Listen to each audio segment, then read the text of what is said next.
Sí. Listo. Creo que ya le salió el recording in progress, ¿no? Y Mari, Buenas tardes, profesor. Yo estoy conectada en el teléfono y en la computadora. ¿Tiene algún inconveniente que tenga dos dispositivos? Lo que pasa es que no tengo buena internet y en mi celular estoy conectada con los datos. no te preocupes, no soy tan cruel, no soy tan despiadado. Así que no, tiene que ser una supercomputadora de banda ancha en la comodidad de su casa. No. Con que estén, yo Bueno, creo que muchas gracias. no se preocupen. Ok, muy bien. La idea es de que sigamos la conversación con respecto a lo que es salud mental y perspectiva de género. Y otra vez, Laura, a ver, dime, Laura, ¿puedo nombrar a alguien coasistente para que me pueda ayudar a darle acceso a las personitas que vayan integrándose? ¿Quién dijo yo? ¿Quién me puede ayudar? Yo le puedo ayudar, Santiago. Santiago, gracias. A ver, sigue hablando porque si no se pierde. Te me perdí. Aquí Ahí está. está. Está bien. Convertí en anfitrión. Listo. Listo. Sí, porque te me desapareces y tendría que buscarte entre 80 personas. Sí, pues no. Sí, ya estoy al Listo. pendiente. Va, gracias. Te agradezco desde el fondo de mi corazón, como hace la princesa Peach. Entonces, a ver, Laura, ¿querías decir algo? El internet ya no te lo dejo.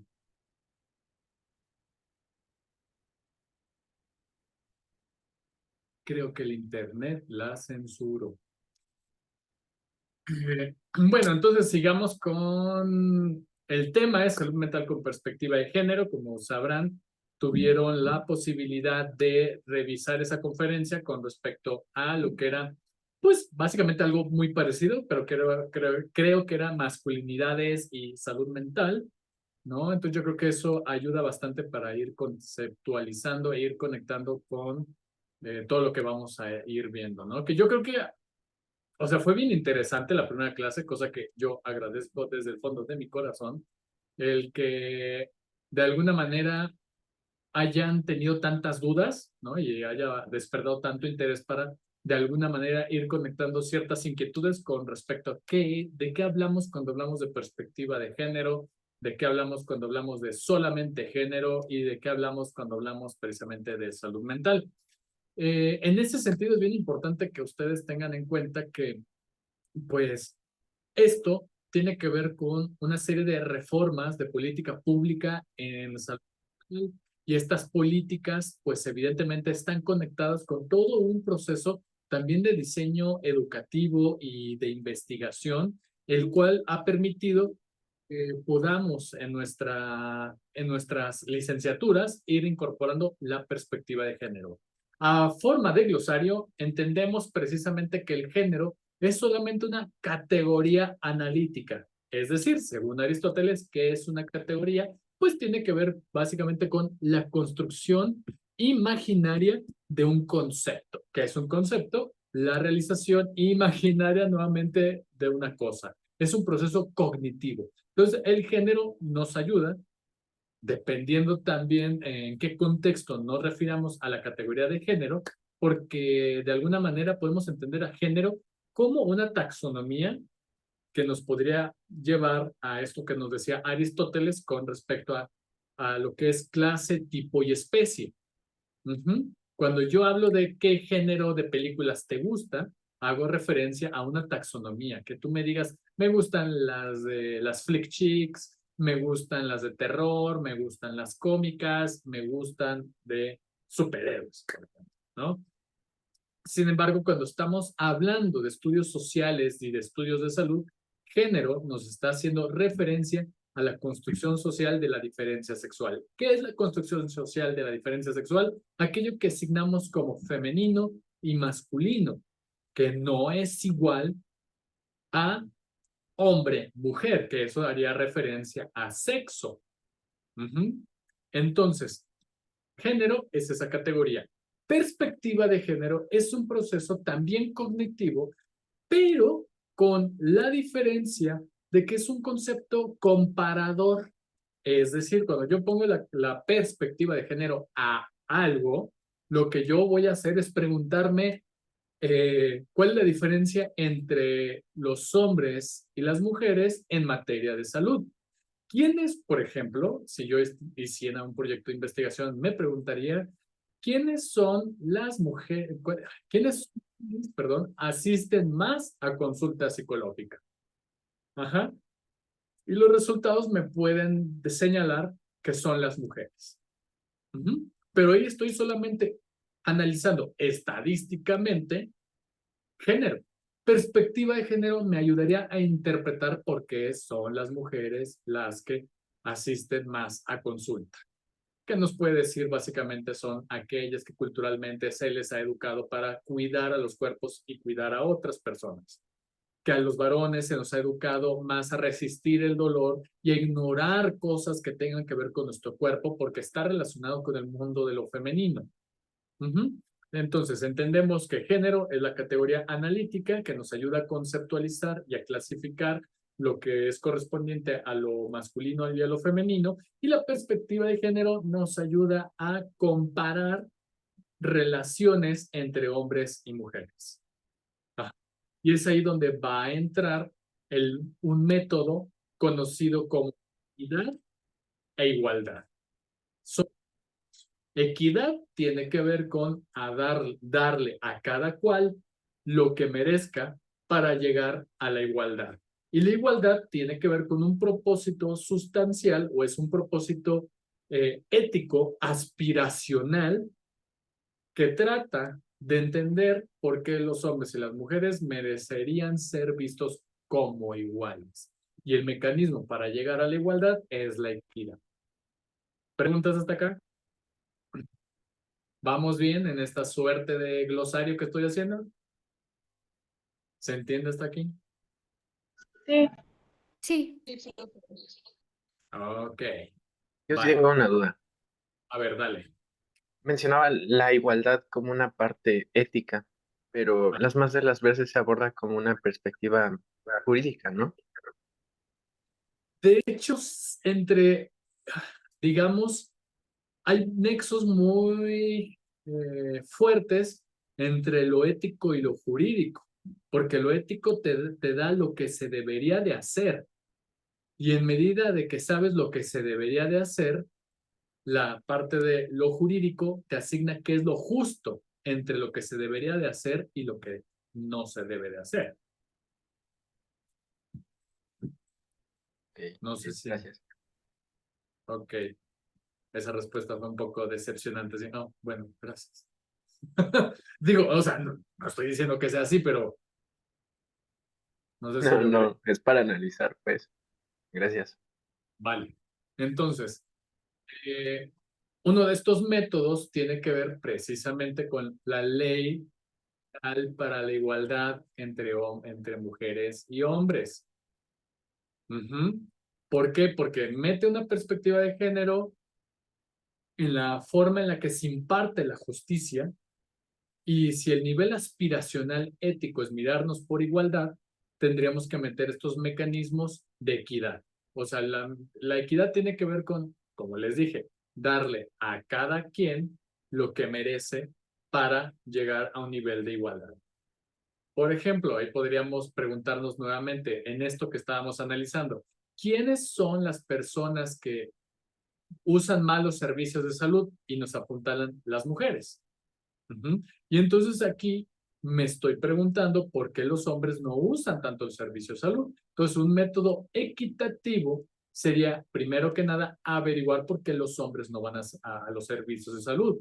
Uno, las jornadas laborales. Entonces, tendríamos que analizar qué tan necesario es que estos hombres asistan todo el tiempo o que estén tan ocupados en el trabajo que no les permita cuidar su salud. Entonces, yo tendría que generar mecanismos para que estos hombres puedan ir a un servicio de salud, como por ejemplo reformar la Ley General del Trabajo, donde se comprometa a las empresas o a cualquier institución gubernamental y no gubernamental para que los hombres tengan permisos para llevar a cabo un chequeo de su salud.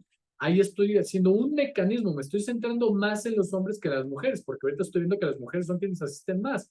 Pongo un poquito en pausa eso y miro a los hombres y lo que hago es preguntarme qué es lo que está impidiendo para que estos hombres vayan a los servicios de salud. Entonces yo tendría que ajustar ahí la Ley General del Trabajo para que estos hombres en su jornada laboral se puedan ir a su chequeo mensual, ya sea a nivel psicológico, a nivel físico, para precisamente prevenir enfermedades.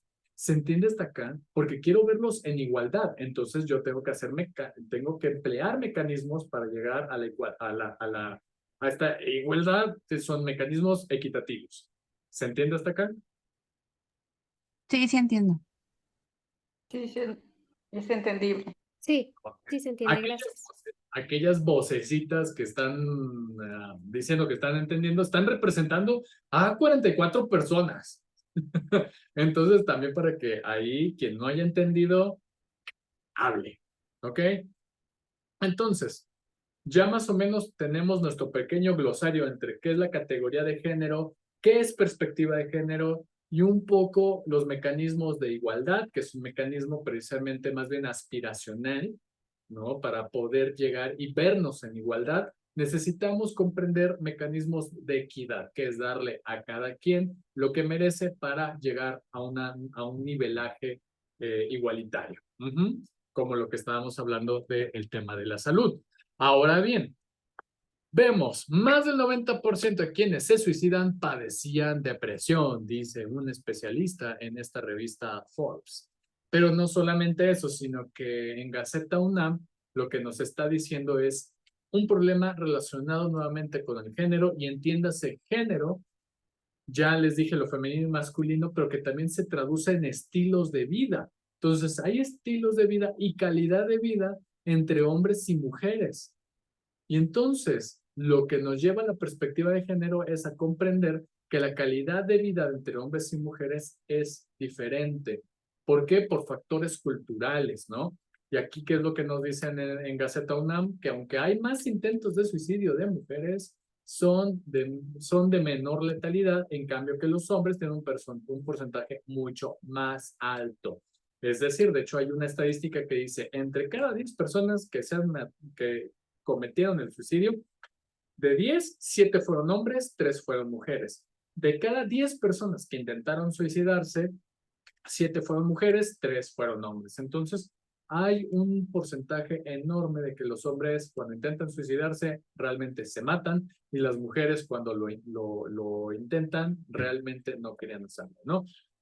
Entonces, un También artículo... tiene que ver con los roles de estereotipos, ¿no? Es decir, por ejemplo, en lo que tú utilices para suicidarte es diferente si eres un hombre o si eres una mujer.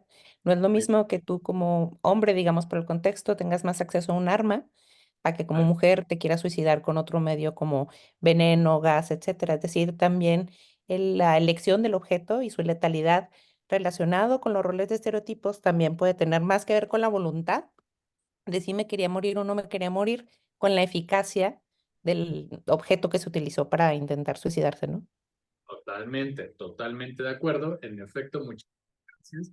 Porque precisamente lo que está sucediendo acá es de que el método que se emplea para precisamente cometer el suicidio tiene que ver con una condición totalmente de género. No tanto los estereotipos, porque recuerden que un estereotipo tiene que ver con la exageración de un comportamiento. Y la realidad es de que nuestras identidades no son estereotipos, pero lo que tenemos en nuestra cabeza, sí. Ajá, porque pongamos un ejemplo. Si yo digo, no lo sé, pensando como Betty la Fea, y hay gente que puede decir, oh, sí, me imagino, y yo les puedo preguntar, ¿cómo era Betty la Fea? Y me pueden decir, no, pues trataba de ser femenina, hacía esto, se caía, no sé qué. Ah, ok. Todo lo que ustedes me están dando de descripción es un estereotipo de la fealdad en un cuerpo de mujer. Y entonces ese imaginario se alberga en la subjetividad de las personas, y habrán quienes utilizan ese imaginario para insultar a otra persona. Pero esa persona no es ese estereotipo. No sé si logro compartirles la idea. O sea, un estereotipo tiene que ver con un imaginario, algunas veces caricaturesco, donde exalta los rasgos de una persona para llevarlos digamos, al máximo para que éste se quede incrustado en la cabeza de las personas. Laura, ¿quieres participar?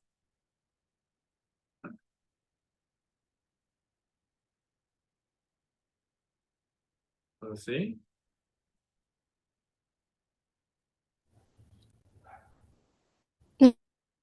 Eh, nada más una sesión, aquí retomando lo que compañera respecto el gen las mujeres para pues dar cuenta de su vida. Tiempo leyendo lo que necesito eh, sí he visto que las mujeres es en utilizar herramientas o cosas menos tales al momento de algo que sí, de hecho, tiene mucho con estereotipos, ¿no? Como las mujeres con cosas un poco menos, como decir, como algo de la vida o de vida. Y otra ser es que amigos suelen que en que les ay, creo que me escucha. No, perdóname. No lo puedes escribir. Y que alguien, ¿Escucha? porque no te escuché nada. Entonces, perdóname. No te escuché nada. Bueno, lo que nuestra compañera nos escribe y alguien me hace el favor de leer lo que nos escriba la compañera, voy a seguir un poco en esta. Que participación.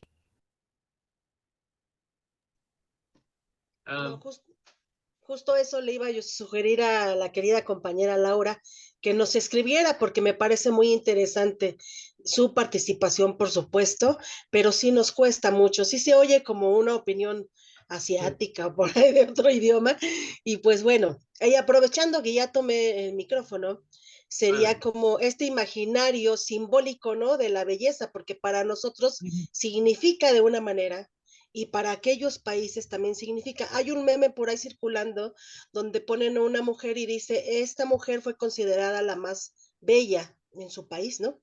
Y nos la ponen a nosotros y pudiéramos decir, pues no, ¿no? Pero el simbolismo imaginario que ellos tienen allá de la belleza o de lo contrario, ¿no? Pues no es igual al de nosotros, porque es como una cuestión social cultural insertada, ¿no? Y entonces significa, por supuesto, de manera diferente. Con Claro. eso concluyo, profe. Gracias. Buenísimo. No, muchísimas gracias. En efecto, de hecho, por eso es bien importante, si tienen oportunidad de leer este texto de por qué hablar del género y la salud mental de la doctora Luciana Ramos Lira, una investigadora importante en nuestro país, sobre todo en el área de la salud mental. Ella es investigadora en el Instituto Nacional de Psiquiatría Ramón de la Fuente Muñiz. Ella en algún momento me dio clase cuando estuve haciendo estancia ahí en el instituto. Y una de las cosas bien interesantes que resalta en este artículo es precisamente el analizar un libro que se llama The Stresses, Sex, Uncovering the Truth About Men and Women and Mental Health, donde precisamente en este libro lo que de alguna manera ella nos está compartiendo es de que analizaron diversas encuestas nacionales sobre cómo era la impresión de la salud mental entre hombres y mujeres, donde resaltaban precisamente que eran las mujeres las que tenían una presencia o una prevalencia más alta y probabilidad de tener depresión a diferencia de los hombres. Pero el problema no está de que los hombres no lo sufran, más bien no saben reportarlo. Y es un tema como súper interesante porque dado caso ahí cómo la cultura sesga la capacidad de los individuos, aquí principalmente varones, para poder hacer un autorreporte, porque acuérdense que una encuesta muchas veces va a tener como este autorreporte, ¿cómo me estoy sintiendo yo? Ujú. Y muchas veces las mujeres, en la gran mayoría de los casos, tienen un entrenamiento social cultural que les permite hablar de sí mismas, de cómo se sienten y expresarlo ante las demás personas, a diferencia de los varones. Y creo que eso es súper importante porque ahí nos está marcando la importancia, ¿no? De hablar de este tema y sobre todo de cómo ya se forma oculta ciertas manifestaciones. También aquí hay unas dos preguntas que siempre me gusta establecer y perdónenme tantito, voy a tener que hacer esto porque la pantallita no me permite ver las diapositivas. Estamos viendo en esta encuesta, que es una encuesta ya muy viejita, pero es muy útil porque es una encuesta mexicana elaborada precisamente por investigadoras del Instituto Nacional de Psiquiatría, que se llama precisamente Encuesta de Trastornos Mentales y Uso de Servicios, la Encuesta Nacional de Epidemiología Psiquiátrica en México, que ustedes tienen que conocer, porque en metodología de la investigación con perspectiva de género es bien importante este tipo de ejercicios. Por ejemplo, acá tenemos esta gráfica con estos resultados. Como pueden ver, ahí aparecen todas las fobias existentes dentro de lo que en su momento fue el DSM-4 en la versión revisada, que es el Manual Estadístico y Diagnóstico de Trastornos Mentales, en su cuarta edición revisada, donde esta encuesta se elaboraron reactivos en función de esa encuesta y se presentaron precisamente encuestadores en 3 regiones más pobladas en México en ese momento, que fue la Ciudad de México, Querétaro, Guadalajara y Monterrey. Entonces, en ese momento se escogen esas 4 ciudades porque son las más, digamos, habitadas en ese momento, insisto, porque seguramente ha habido una proliferación poblacional en otras partes del país. Sin embargo, esos fueron como los criterios para poder segmentar y utilizar, digamos, esta estadística para poder llegar a análisis representativos, donde precisamente en algunos apartados, en este es el apartado de trastornos de ansiedad, específicamente fobias, que son estos miedos irracionales debido a que hay una respuesta, digamos, desproporcionada en espacio-tiempo ante un estímulo específico o inespecífico. Eso básicamente podría entenderse como una fobia. Entonces, este es el dato bruto. No está segmentado por género o por sexo, más bien. No está segmentado entre hombres y mujeres para saber qué es lo que sucede con estos datos a nivel general. Por lo tanto, tendríamos que plantearnos estas 2 preguntas que yo les hago en este preciso momento. ¿Los hombres reportan niveles altos de fobias específicas en su infancia? Y luego el otro, ¿las mujeres reportan niveles altos de fobias sociales en la adolescencia? Y esto es porque un dato que nos compartían cuando hicieron este ejercicio de segregación de datos por sexo era precisamente esto, que los hombres presentaban a edades tempranas, como pueden ver, como eso de los 4 años, 5 años, fobias específicas. Y las mujeres, a diferencia de los varones, presentaban en la edad adolescente, a los 12 años, una fobia social. Y yo les pregunto, ¿cómo se explicarían estas manifestaciones, estas situaciones, desde una perspectiva de género? Les escucho.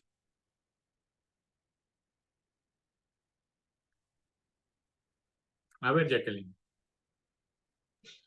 Pues siento que puede ser porque a los hombres más bien no se les presenta como tal tener que encajar en ciertos estándares cuando son niños o son menores, y a las mujeres sí.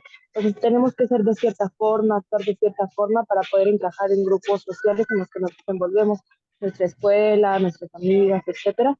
Y a los hombres generalmente, pues, aunque sepas jugar fútbol, ya la hiciste. O sea, ya vas a tener un grupo específico con el cual puedes juntarte, aunque no converjas con ellos, aunque no tengas nada que decirles, ¿no? Que contarles.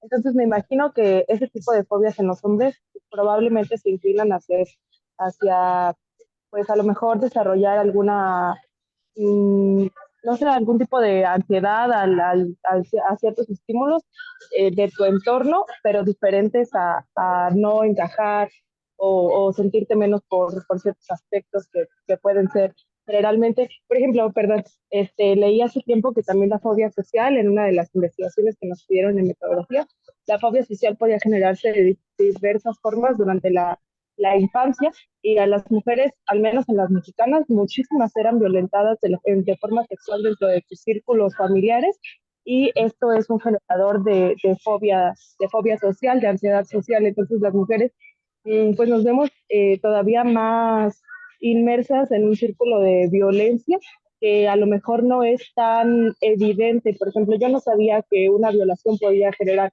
fobia social y que las mujeres, de verdad los datos son alarmantes, o sea, son muchísimas las mujeres que se ven envueltas en esto.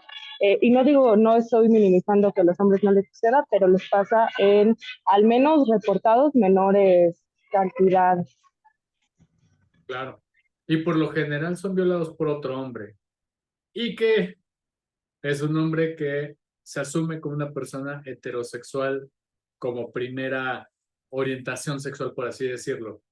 Ya veríamos la diferencia entre preferencia y orientación, pero es bastante interesante esto que nos comentas. En efecto, o sea, lo que una perspectiva de género nos ayuda a construir una hipótesis más elaborada donde es que tras lo que conocemos como el periodo de desarrollo sexual secundario, la distribución de grasa en cuerpo y el desarrollo de ciertas partes anatómicas del cuerpo de las mujeres, muchas de ellas han reportado precisamente ese temor a ser vistas en el, digamos, en el espacio social como objeto sexual, porque eso las conduciría a ser objeto de una posible violación o una violación consumada, debido a cómo es su cuerpo, ¿no? Entonces, ese es un tema súper relevante, ¿no? Y entonces, a ver, a las otras compañeras y compañeros, a ver, Karen, y no veo a la otra personita que también quiere participar. ¿Quieren ampliar esto? ¿Quieren hablar de la fobia específica en varones? Pues es que más que nada, bueno, a como yo lo he visto, eh, pues también tiene que ver en cómo tratan o la diferencia que se hacen desde niños entre los niños y las niñas, en tanto en comportamiento, o sea, sí ampliando lo que dijo la compañera anteriormente, pero por decir, en el caso de las niñas es como de que, o siento yo que es más el temor de o bien el temor social de que desde chiquitas les empiezan a decir y te pones esto porque te ves bonita. Y te portas así y sentadita porque traes vestido y no puedes andar corriendo. O de que siéntate con las piernas cerradas porque si no se te va a ver todo. Entonces, y luego vienen mucho con el miedo de y es que si no te portas bien, no te vas a ver bonita y nadie te va a querer. Entonces, ahí siento yo que las niñas va a fobias sociales porque desde chiquitas las involucran o las mentalizan a que si no las quieren o si no las aprecian o si no se ven calladas, tímidas, pues más cerradas, más delicadas, pues no van a tener un lugar en la sociedad. Los niños es más como de que, ay, pues es que si no te comportas, si no estás jugando, pues no eres niño, de que vete a jugar con los niños, vete a jugar con carritos y vete a jugar, y es que súbete al árbol y eso, o sea, como que la aceptación de los niños es más que nada hacia las actividades que ellos hacen, no a cómo se. Ok, bien, bien. Hay una autora, la vamos a ver más adelante, que se llama Carol Gilligan. Y es curiosa toda la trayectoria, ¿no? Porque a mí me encanta hacer como los señalamientos. entre que todo el mundo conoce a Jean Piaget y luego, tal vez no todo el mundo, pero también es medio popular, Lawrence Kohlberg, que fue el alumno doctoral de Jean Piaget. Ambos trabajaron no solamente el desarrollo cognitivo de los niños, qué cosa curiosa, Jean Piaget trabajó con sus hijas, pero por la época, evidentemente, en el uso del lenguaje, lo generaliza a niños, ¿no? Cosa curiosa. Luego, entonces, Lawrence Kohlberg también trabaja el tema del desarrollo cognitivo, pero hay un trabajo que no se conoce tanto de Jean Piaget y es el desarrollo moral en niños. Y entonces Kohlberg desarrolla esta idea de que a los niños se nos educa una ética de la justicia, en términos de que de alguna manera aprendemos que nuestra voz de alguna manera emite una valoración que es reconocida por el medio social y que permite precisamente que hagamos justicia por nuestra propia mano. Y un poco se puede ver en estos ejemplos casuales, ¿no? Que tal vez los varones acá presentes en algún momento vivimos, de que cuando teníamos algún conflicto y te decían, si te pegan, pega. En esa premisa habita esto que dice Kohlberg con respecto a que aprendemos a que podemos hacer justicia por nuestra propia mano. Y entonces, la tesista doctoral de Lawrence Kohlberg, que es Carol Gilligan, nos va a decir lo siguiente, o sea, ¿y eso pasa igual con las mujeres? Y resulta que en la educación de las niñas, la educación temprana, oscila precisamente lo que dice la compañera. Primero, una condición de cuidado de sí misma, de crear, o sea, una serie de temores relacionados con el cuidado. No, no te subas ahí, te vas a caer, mientras el otro chamaco sí puede subirse. No, no te vistas así, o no, no, no juegues eso porque te vas a caer. Y entonces, claro, van creando una serie de temores, un poco como lo dice muy acertadamente la compañera, a diferencia de los varones. Pero nuevamente, este tipo de aprendizaje no lo quiero llevar a un espacio de la generalización, pero sí a que es algo que ya se ha estudiado. Y que puede conducir, y digo en probabilidad, porque tampoco es un destino manifiesto, pero que sí puede conducir o puede acarrear una serie de emociones que pueden exacerbarse de tal manera que genere esta experiencia de, ¿cómo se llama?, de una fobia. A ver, ya participó Karen, Rocío, Eugenia, Ricardo, ¿quieren participar? Bajen la manita, porque creo que también Laura todavía quería participar otra vez. Sí, buenas tardes. A ver. Pues nada más como para complementar sobre las fobias, yo pienso que los hombres sí reportan niveles altos de fobias específicas en su infancia, como puede ser el miedo a la oscuridad, a los mismos gritos, qué sé yo, pero todo se disfraza por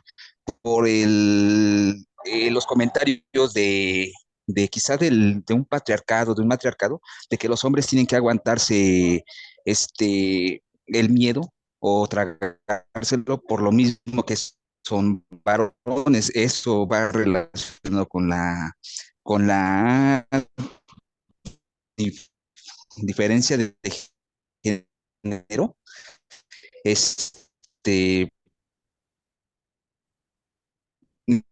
Y por eso yo siento que sí tienen esas fobias, pero de cierta forma menos desarrolladas por una tradición que fue arraigada. Ok. Solamente una observación al comentario. No es igual matriarcado que patriarcado, porque luego pareciera que queremos hablarlos de forma equivalente cuando no lo es. Recordarán lo que les mencioné con respecto a esta impresión aristotélica sobre lo que significa el paterfamilia. Paterfamilia, y que es un término que ha escalado a nivel de lo jurídico, tiene que ver con aquel que tiene el poder de mando. El poder de mando se convierte en una característica ontológica desde la parte aristotélica al decir que es aquella persona que tiene el uso de razón. ¿Y quién históricamente se posiciona como como quien posee el uso de la razón, el varón, en tanto que se le confiere ontológicamente como un ser racional, en tanto que se diferencia de la mujer por ser un ser emotivo. Incluso en la parte ontológica se distingue a la mujer del varón en tanto que se le ve como un complemento, no como un ser completo en sí mismo. Y esa es la parte como bien interesante. Entonces, para llegar a una conclusión, matriarcado es producto más bien de esa ausencia del varón en el espacio de lo doméstico.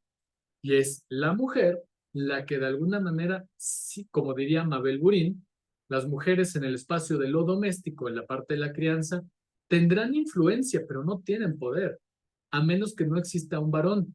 Pero este varón que no existe no es porque le haya cedido el poder a esta mujer, es porque su inexistencia confiere que esta mujer tenga que tomar la facultad de tomar decisiones a lo masculino. Por lo tanto, cuando vemos una mujer que toma decisiones y que son decisiones de hecho, desde una actitud muy desde la masculinidad, decimos, esta mujer es una matriarca, cuando todo viene aprendido desde la parte del paterfamilia, ¿no? Entonces, hago todo este rastreo porque nos importa de alguna manera, y como diría Michel Foucault, que hay un texto muy bonito que se llama El origen de las palabras y las cosas, cuando nombramos algo tenemos que buscar el origen de por qué se llama así. Entonces, por eso nos tiene que causar curiosidad todo, ¿no? Entonces, de alguna manera es lo que les quiero compartir. Y no sé si mi gato se está electrocutando porque está sonando la cosita esa de la luz de la luz morada que pones para que se electrocuten mosquitos. Corra, corra, a ver al gato. No, sí se están electrocutando, pero moscos. Qué bueno, odio los moscos. Es que acá tengo ¿cómo se llama? Que lo volví como jardín. Y entonces, como tiene una muralla verde, en una de las murallas, pues tiene ¿cómo se llama? Esta luz morada, ¿no? Entonces, pues ya vino. No, el gato no se anda electrocutando. A lo mucho electrocutaría a los moscos a propósito. ¿Ok? Pero bueno, solamente quería como aclarar ese punto. No sé si logro compartirles la idea de esa aclaración. Yo me quedo con la duda de, entonces, por ejemplo, cuando en el hogar la mamá es la que manda aún cuando existe, no manda pues, sino que es como la figura de autoridad aún cuando existe el padre, ahí cómo se le puede llamar. Entonces, ¿aun cuando qué? ¿Existe el padre? Sí, aún cuando está la figura pues del padre. Hay una parte como interesante, pues se le ha llamado precisamente como unidad clásica, la división sexual del trabajo. Uno tendría que mirar cómo es la dinámica entre esta familia, pero nuevamente sí me iría un poco a la hipótesis de Mabel Burín, donde dicen, es que la mujer en el espacio de lo doméstico, en tanto que se ha construido ella en esta idea de la naturalización de los cuidados, ella tendrá influencia sobre el varón y sobre los otros hijos en la crianza, mas no tiene el poder, porque el poder lo confiere lamentablemente aquella persona que tiene una adquisición económica. Entonces, si estamos hablando de una unidad familiar en una división sexual clásica del trabajo, la mujer no tiene poder, tiene influencia. Y te lo voy a poner en el contexto como, por ejemplo, cuando quieren inscribir al chamaco en una escuela donde él no quiere, pero el papá sí. Y entonces el chiquillo se acerca a la mamá y le dice, mamá, es que no quiero eso. Déjame hablo con tu papá, a ver qué dice, ¿no? O sea, eso no es tener poder, es tener capacidad de influencia, porque el poder te lo confiere la toma de decisiones. Y entonces ya habrán otro tipo de unidades familiares donde la toma de decisiones tal vez sea más equilibrada, tal vez en efecto la mujer de alguna manera tome mayor representatividad en estas decisiones, pero sí sospecharía yo de la capacidad de poder que tenga, no porque cognitivamente le haga falta algo, no me refiero a eso, sino que precisamente por esta diferencia económica lamentablemente llegan a ser más influencia que tener un poder ahí, ¿no? No sé si logro compartirles la idea. Sí, gracias. Va. A ver, ay, perdón, tengo que quitar eso. Digan, alguien que me eche la mano con ver quiénes son las personitas que están esperando el tomar, ¿cómo se llama? Participación. Ahorita se ponen en orden. A ver, Va Laura, Rocío, Eugenia, Alejandra. pero Laura necesita una representación, no porque no sea capaz. No sé si ya se escucha un poquito mejor. Ya se escucha mucho mejor, ¿verdad? Ok. Bueno, nada más quería hacer una pequeña observación respecto a las fobias. Solamente quería decir que generalmente a las mujeres se nos mete un poquito más de miedo respecto a lo social, porque pues siempre se ha dicho como que las mujeres somos como las víctimas más frecuentes de violaciones, de asaltos, incluso de secuestros. Y pues de mi parte yo sí he observado que, por ejemplo, a mi hermano no se le hacen tantas advertencias al momento de que sale solo como a mí, porque pues yo soy mujer. Entonces, como que esta diferenciación sí he visto como que a mí me ha hecho ser un poco más retraída en la cuestión social que a mi hermano. Y pues eso sí, siento que es como que algo que no muchas decimos, al menos no en nuestro día a día. Ok, ok. Oye, qué interesante esto que mencionas porque recuerdo mucho a una periodista de turismo feminista que ella decía, a ver, hagan el siguiente ejercicio. Tú te metes a Google y pregunta recomendaciones para turismo en hombres. Y haz lo mismo con mujeres. Entonces te parecen con los hombres la gran aventura, haz esto, haz lo otro, y a las mujeres, cuidado con esto, cuidado con lo otro, ten cuidado con lo otro. Y entonces bien interesante lo que ella está diciendo, ¿no? Porque dice, a ver, primero, en efecto, hay una sobrecarga de advertencias del cuidado del cuerpo hacia las mujeres y no así con los varones. Pero o sea, cosa curiosa, ¿no? O sea, en el caso de una violación es que la mujer no se cuidó, se expuso. O sea, hay un discurso ahí reiterativo de victimización, porque no significa que no existan las violaciones. Claro que existen, claro que son reales y claro que son lamentables. Sin embargo, hay un discurso que victimiza y no fomenta precisamente un señalamiento hacia los varones de no violarás. Así de sencillo. Ningún cuerpo que no sea el tuyo te pertenece. Y entonces ahí tenemos como todo un tema, ¿no? En efecto. Y de hecho, para ir complementando esta idea de las fobias en los varones, una de las hipótesis desde perspectiva de género, la principal fobia tiene que ver con el temor a ser visto como un cuerpo femenino. Por eso hay este temor de que el cuerpo del varón se vea demasiado delgado como si fuese un niño.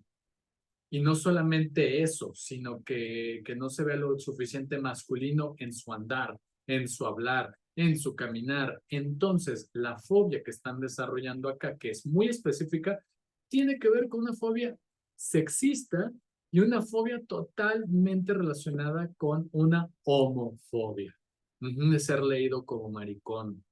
Ajá. Entonces, se puede concluir que estas cifras entendidas desde esta perspectiva de género, porque otra vez metodológicamente tenemos el dato bruto graficado ahí. Una segregación de datos por sexo nos ayuda a separar qué respondieron hombres y qué respondieron mujeres. Una perspectiva de género nos ayuda a interpretar estos resultados en función de calidad y estilo de vida. Entonces, estamos viendo que la calidad de vida de los varones al momento de nacer, lamentablemente, se ve conducida a una serie de expectativas relacionadas con la virilidad y con la distancia cada vez más marcada del mundo emocional, porque eso le pertenece a las mujeres y a los maricones, ¿no? Y a las mujeres se les va educando continuamente al cuidado del cuerpo, luego al cuidado de otros, y nuevamente se pierde ahí el cuidado hacia sí mismo.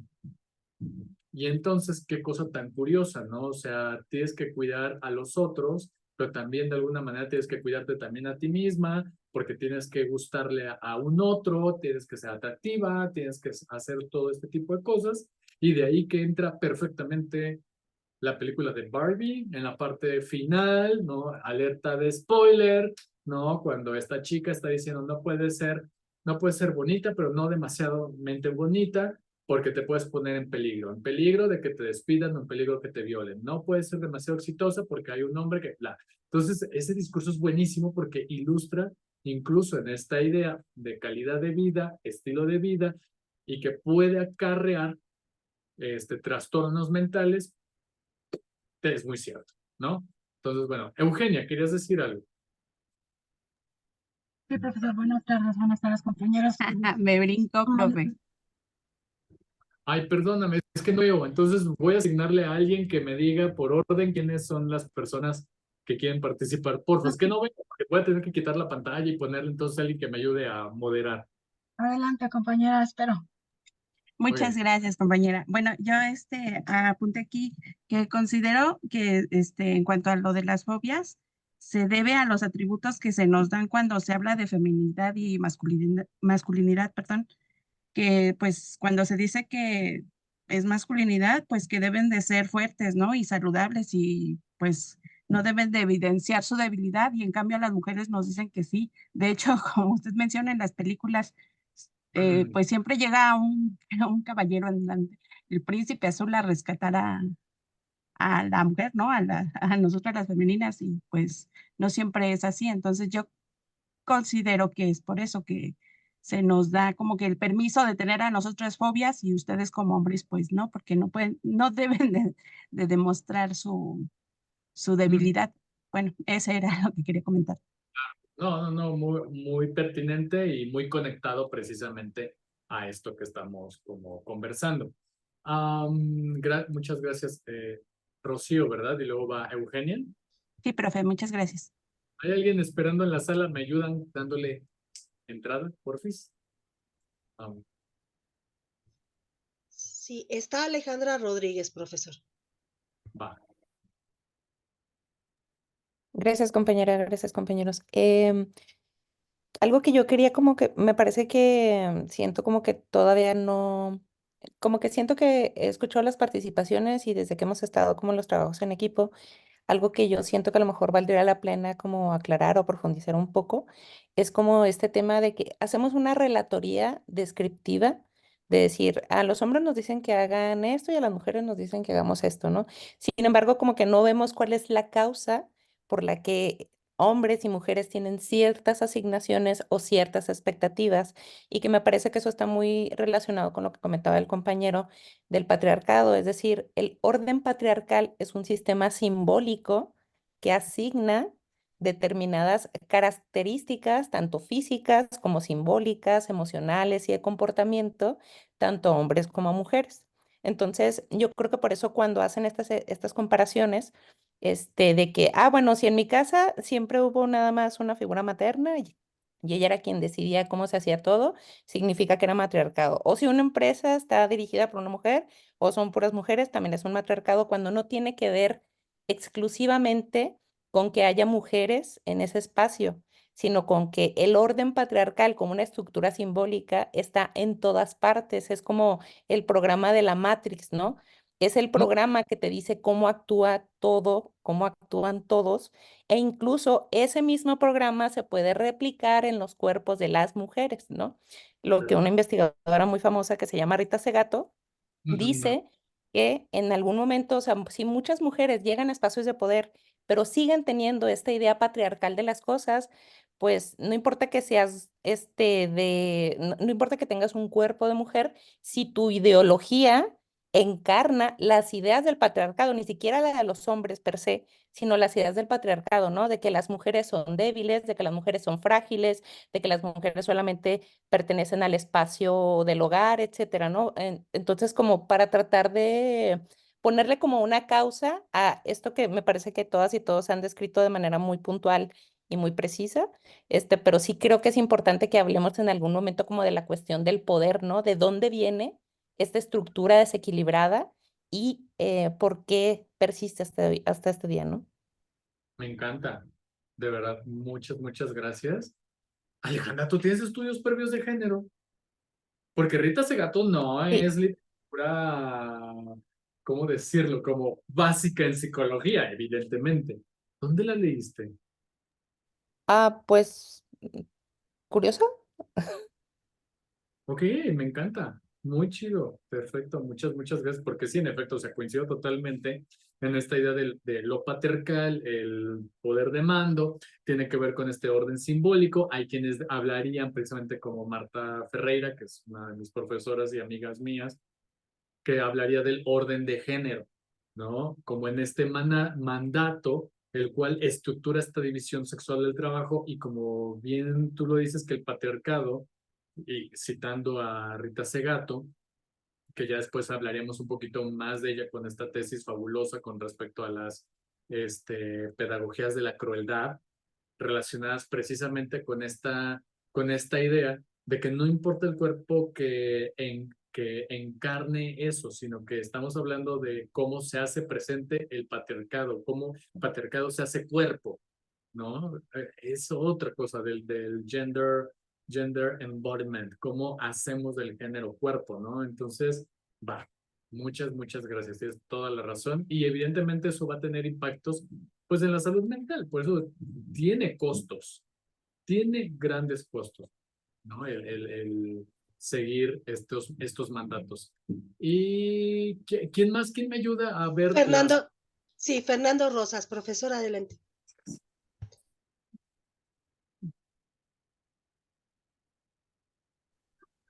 Hola, no, había personas antes que yo. Yo acabo de levantar la mano. Pero la bajaron, era un varón, creo que Jonathan, si no me equivoco, y bajó la mano. No sé si quiera participar. Sí, Si sí, no, sí, sí, por adelante. supuesto. No sé, bueno, en relación al último comentario, yo creo que la igualdad en cuanto a varones y mujeres no tiene que ver con algunos aspectos como estaban comentando de que si el hombre es fuerte y la mujer débil, o si el hombre debe de vivir aventuras y la mujer cuidarse.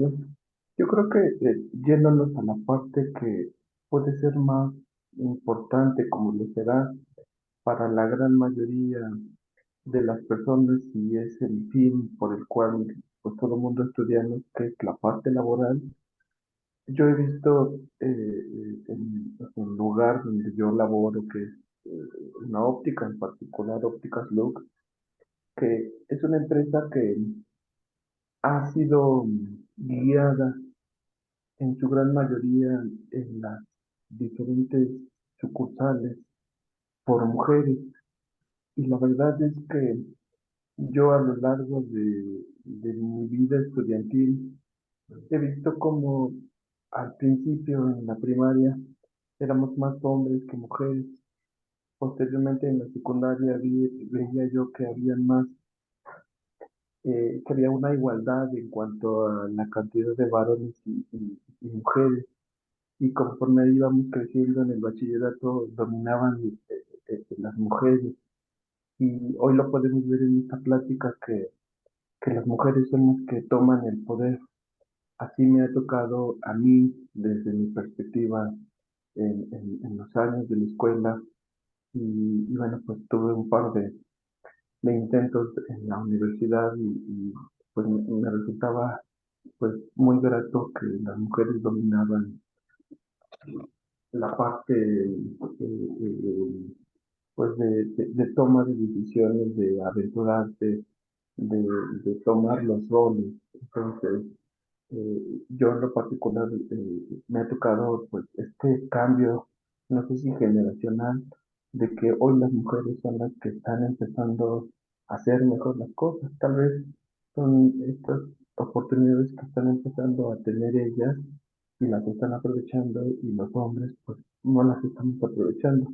Y en particular, bueno, pues yo les quiero decir que pues he tenido pues, varios gerentes, alrededor de casi 10, y de esos 10 9 fueron mujeres y hacen el papel de líderes como no tienen una idea y llevan los equipos a súper muy buenos términos. Solo tuve la oportunidad de un gerente varón y la verdad es que pues dista mucho de cómo las mujeres están hoy tomando el papel. Yo creo que el género no importa, sino los resultados. Y pues yo me siento muy orgulloso de que todos mis ejemplos laborales en estos 25 años que tengo en esta empresa, pues han sido las mujeres. Y bueno, pues esta era mi participación. Y creo que ellas no, ustedes como mujeres no se generan ningún tipo de miedo. Y pues los varones tenemos miedo al fracaso. Y pues sería todo. Gracias. Ok. Gracias, Fernando. Quizás precisar algunas cosas. Agradezco que nos compartas tu experiencia, solamente que hay que poner ciertos matices, ¿no? Uno de estos grandes matices es de que mi opinión, ¿no? De mi propia experiencia es válida en tanto que logre irla conectando con un argumento que sustente, ¿no? Porque ni siempre es así como lo platicas, ni siempre va a ser igual, ¿no? Porque van a haber contextos totalmente distintos, ¿no? Porque tú mencionas que no es cuestión de género, tarará. Valdría la pena, y eso lo vamos a ver en el curso, ¿no? En las siguientes sesiones, yo les voy a dejar precisamente ver una serie de películas, porque van a tener que responder en el foro una serie precisamente de preguntas con respecto a los acontecimientos de los movimientos sociales que están relacionados precisamente con esta experiencia de las mujeres, ¿no? Entonces, tener cuidado que nuestra opinión o experiencia de vida es válida en tanto que representa momentáneamente una situación que es la mía propia, pero que esta no puede escalarse a una generalización. Eso sería una falacia dentro de la construcción de un argumento válido.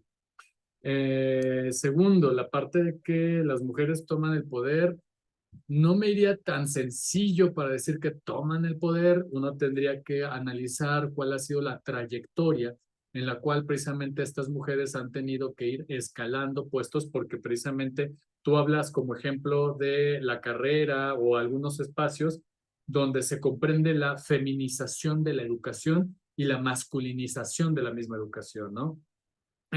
Curiosamente, en psicología, en áreas de la salud, hay una matrícula feminizada. Principalmente son las mujeres, porque de alguna manera hay una vocación de servicio y de cuidados hacia los otros, y eso está documentado. Hay un texto precisamente buenísimo en el Centro de Investigaciones y Estudios de Género de la UNAM, que demuestra precisamente cómo es que en la elección vocacional lamentablemente hay un fomento a que las mujeres se vayan a espacios de cuidado y que los varones nos vayamos eligiendo, perfilando a espacios más racionales, ¿no? De la ciencia más dura, como matemáticas, ingeniería, actuaría, ¿no? Entonces, habría que ir precisando cada una de las participaciones. ¿Y quién más? ¿Quién más? Tenemos 3 manos levantadas, profesor. A ver. Rocío Vázquez, Eugenia y Arturo. Así como los mencioné, primero Rocío. Y Fernando Rosa, si puedes bajar tu mano, por favor. Gracias. Gracias, Yolanda. Qué buena coordinadora eres. Profe, bueno, compañero, en lo que respecta a que comentas que sí se ha ido cambiando, yo considero que sí, pero siento que aún nos falta, por eso es que creo que estamos tomando este curso, porque pues ya no es como antes, ¿no? Que en la prehistoria que nos dejaban a cuidar el fuego, ya muchas mujeres tenemos que salir a trabajar y hacer otras actividades, pero siento que aún nos falta. De ayer que veía un video no quiero parecerme al presidente, pero en comunidades pues muy alejadas, indígenas, creo que falta mucho, mucho por hacer. Y eso es lo que pienso. Yo de lo que comentaba es que sí, o sea, cuando se menciona femenino y se menciona masculino, pues sí nos ponen a nosotras y las mujeres como que pues somos débiles y los hombres pues no deben de demostrar su debilidad, aunque sientan ganas de llorar, no deben. Y siento que todavía nos falta, compañero, por algo tomamos este curso porque habemos muchos que todavía no comprendemos bien la diferencia entre hombres y mujeres y lo que podemos hacer los hombres y las mujeres. Nada más eso quería comentar. Claro, no, y además, mira, para apoyar un poco más este tipo de apreciaciones, está este libro que se llama los orígenes de las fobias, ¿no? De los desórdenes de ansiedad, que precisamente trata de responder qué onda con los hombres, qué onda con las mujeres, y coincide con estos otros artículos. Por ejemplo, para responder a la pregunta, ¿las mujeres reportan niveles altos de fobias sociales en la adolescencia? Pues acá te está diciendo que tanto dicen asalto sexual, que es pues ahora sí con una violación, los intentos de suicidio, ¿no? Alrededor precisamente de adolescentes urbanos, principalmente marcando que los asaltos sexuales son más frecuentes en mujeres, ¿no? Y en la adolescencia, lo que coincide con el temor que tienen a esta fobia social de ser vistas como objetos sexuales, ¿no? Luego entonces vemos en esta fobia específica dos cosas bien interesantes, ¿no? La homofobia internalizada como una reacción terapéutica que tienen ciertos varones. O sea, eso coincide nuevamente con la hipótesis de que la fobia específica que tienen es a ser leídos como homosexuales y que de hecho otros estudios, como por ejemplo ese que aparece ahí abajo, que es la homofobia está asociada con la respuesta sexual homosexual, es decir, estos hombres que no pueden aceptar su homosexualidad porque tienen que mostrar esta virilidad, porque tienen que mostrar que son heterosexuales continuamente, por lo tanto, tienen muchas conductas de riesgo, tienen conductas misóginas para demostrarle a los demás que no son homosexuales, porque ahí está la fobia específica, ¿no? Entonces, para seguir a la siguiente diapositiva, pero hay otra persona, Yolanda, ¿me estás? Sí, Eugenia sigue. Y tenemos también después a Arturo y a Karen. A ver. Adelante, Eugenia. Buenas tardes. Pues mire, se me han quedado un poquito desde hace rato varios temas. Voy a ser puntual para que podamos continuar. Respecto al trato que se le da desde la infancia a los niños y a las niñas, puedo comentar, bueno, justo, ¿no? Reafirmar que tiene que ver con fomentar la masculinidad de los hombres y a las niñas en particular se les cuida demasiado, se les protege y entonces aquí se hace una diferenciación y bueno, en ese tema. Otro profesor hizo un comentario respecto a cómo las mujeres activaban, bueno, pienso que las mujeres activan un mecanismo de defensa en su organismo cuando tienden o fueron, mejor dicho, fueron abusadas. Comentaba que yo pienso que aquí viene el tema de la obesidad. Muchas veces cambian su cuerpo, el organismo reacciona y entonces por eso hay muchas mujeres que se vuelven obesas. No quieren ser vistas para no ser, eh, eh, ¿cómo decir? Pues sí, para no ser vistas como un objeto sexual. Entonces, de alguna manera, su cuerpo reacciona y se crea en ellas este mecanismo de defensa, provocando en ellas la obesidad. Me dirá usted si estoy equivocado o no. Y por otra parte, respecto a lo que es el matriarcado y el patriarcado, de momento me quedó claro que el matriarcado, sí, se daba por el poder económico, ¿no? En ausencia del padre.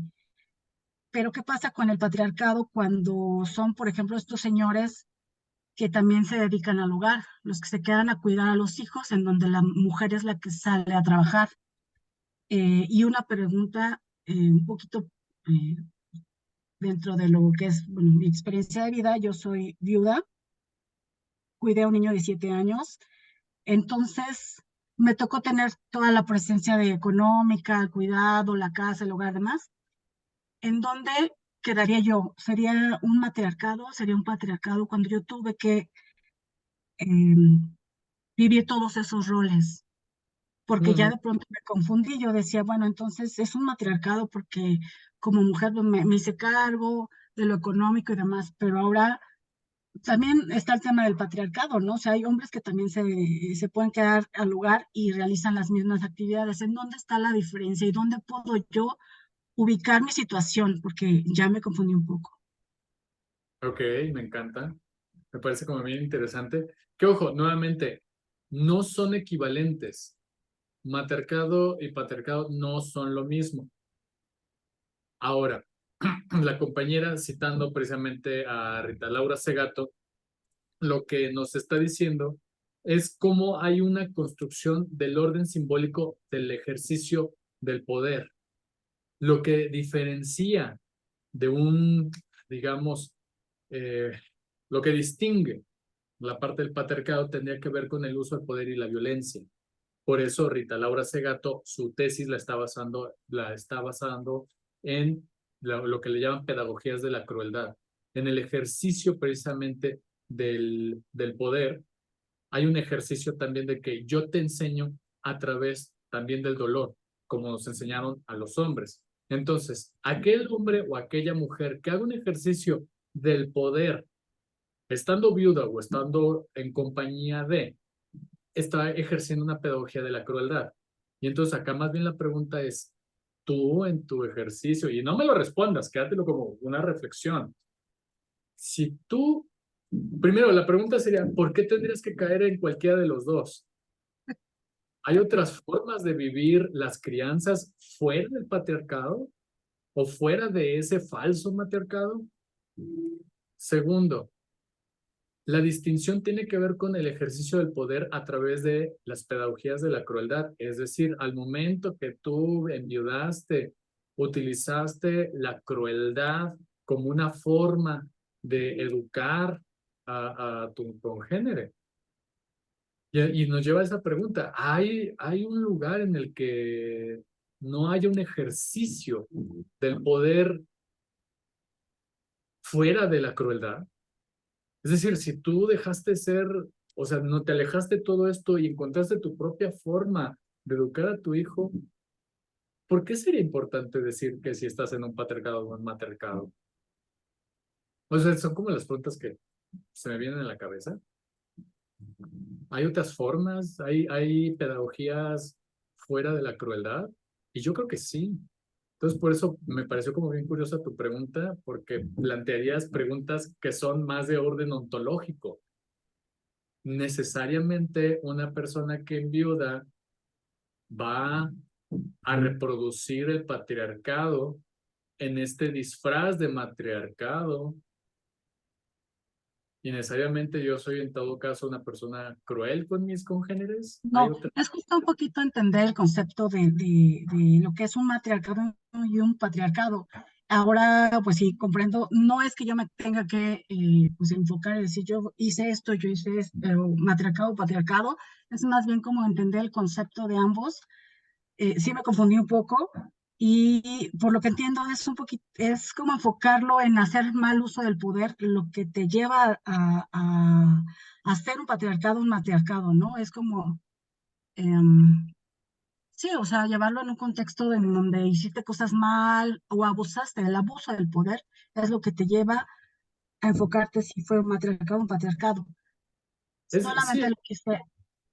Ujú. sí, es que casi no. La parte de matriarcado habría que tomarlo con mucho cuidado, porque matriarcado quieren verlo como sinónimo de patriarcado, cuando precisamente tiene que ver con una organización de las mujeres cuando hay ausencia de un varón y que toman decisiones. Pero lo que distingue al patriarcado tiene que ver con el uso de la crueldad. Ajá, Ah, ok. entonces son equivalentes.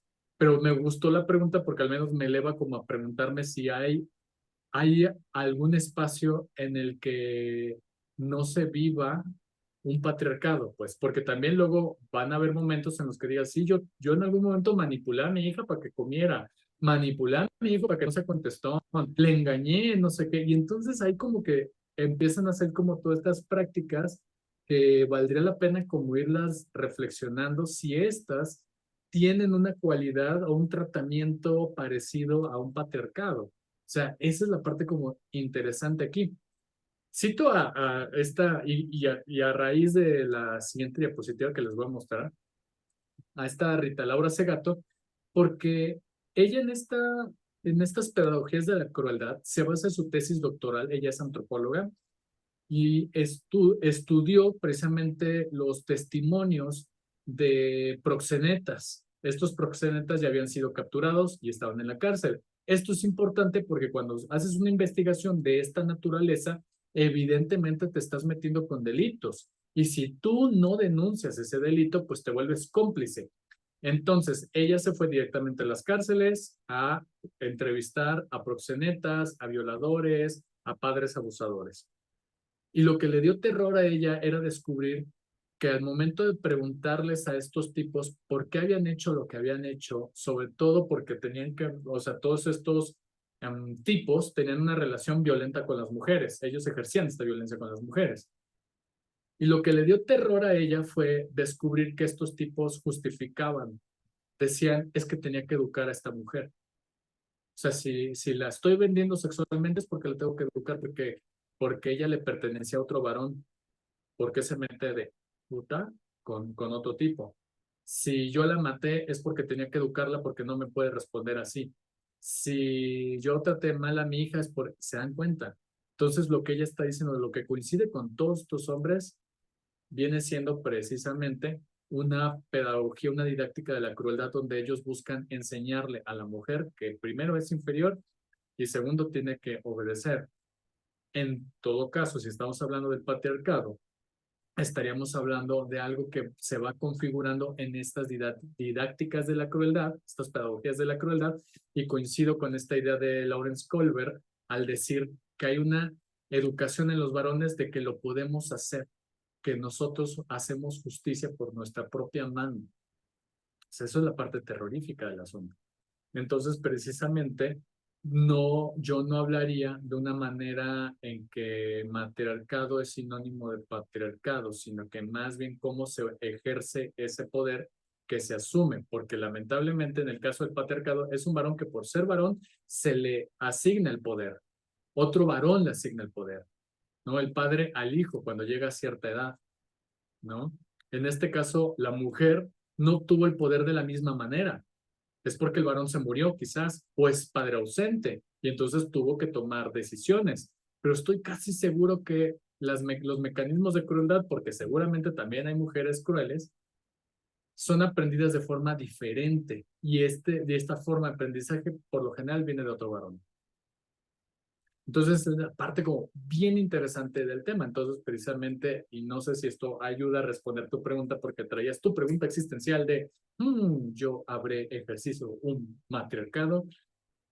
Pues si fue matriarcado, pero metiste elementos de crueldad y de violencia, tal vez eras más un patriarcado disfrazado de matriarcado.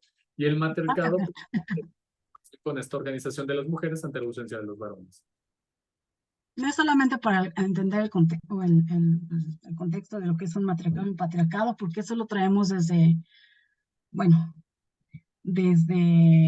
los conceptos, ¿no? Aprendidos, pero no, cero crueldad, para nada.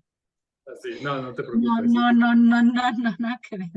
Ok, profesor, tenemos esperando a Arturo Echeveste, y por ahí Alejandra Rodríguez en el chat puso algo muy pequeño y muy puntual para darle respuesta también a Eugenia, y yo añadiría, ¿no? El cuestionarnos por qué queremos pertenecer a algo impuesto, ¿no? A algo que ya está como que en esa etiqueta, pues, ¿no? Lo que nos toca hacer lo hicimos desde nuestras herramientas, y yo estoy segura, Eugenia, que lo hiciste muy bien.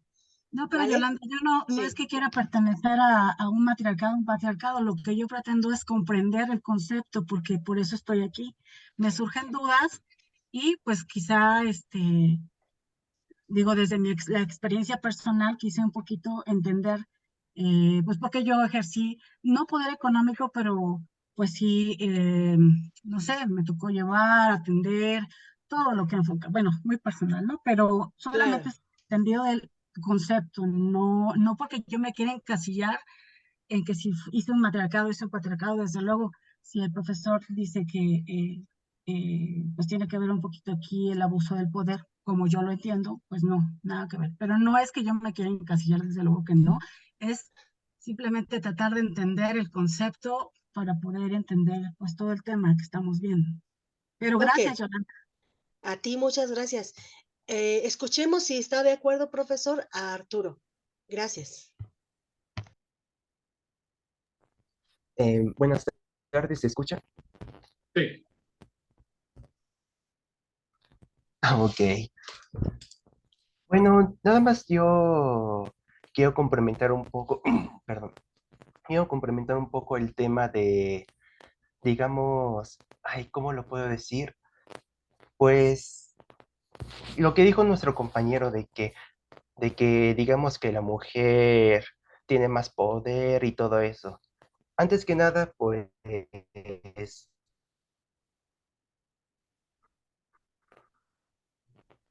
miren, y Sí. ya contestando que, ¿cómo? Perdón. Es que te cortaste en algún momento. Ah, sí, el internet, una disculpa. Bueno, como si me corto en algún momento me pueden decir, no hay ningún problema. Bueno, como decía, yo lo quiero complementar un poco de dos maneras. La primera, un poco, digamos, mi experiencia. Yo, antes de entrar a esta carrera, porque, bueno, yo hice cambio de carrera, yo estaba estudiando una carrera llamada Matemáticas Aplicadas y Computación, que curiosamente había más hombres que mujeres. Y reflexionando un poco el tema y lo que ustedes dicen, pues realmente tienen razón. Y perdón, se me traba la lengua, complementándolo con el video que vi con la tarea, pues realmente a la mujer digamos que la ven más como emocional y a nosotros los hombres como racionales, cuando de hecho, pues, ¿quién dice que un hombre, digamos, no puede llorar o no puede emocionarse, o una mujer, pues, no puede resolver problemas complejos de matemáticas que, ay, yo como hombre, créame que no pude con la carrera anterior, o sea, es por eso que yo creo que sí, igual eso tiene mucho que ver con el género. E igualmente contestando con lo de las fobias, pues tiene mucho sentido que la mujer tenga, digamos, más ansiedad social que los hombres, porque yo he visto, digamos, que las mujeres son más, ¿cómo decirlo? Como que están más en un grupo que los hombres. Perdón si no me explico bien, pero bueno. Básicamente a lo que me refiero es que sí, posi- posiblemente tenga mucho que ver con temas de género, que de hecho sí tiene que ver, porque quizás,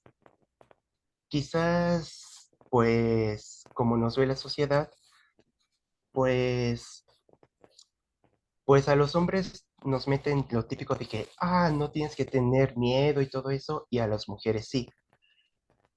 Pero bueno, eso sería todo de mi parte. Una disculpa si no me expliqué bien. No, no te preocupes, me quedo yo pensando para ir tejiendo un poco el comentario para entenderte. Tú corrígeme si me equivoco. Entiendo por un ¿Sí está lado bien?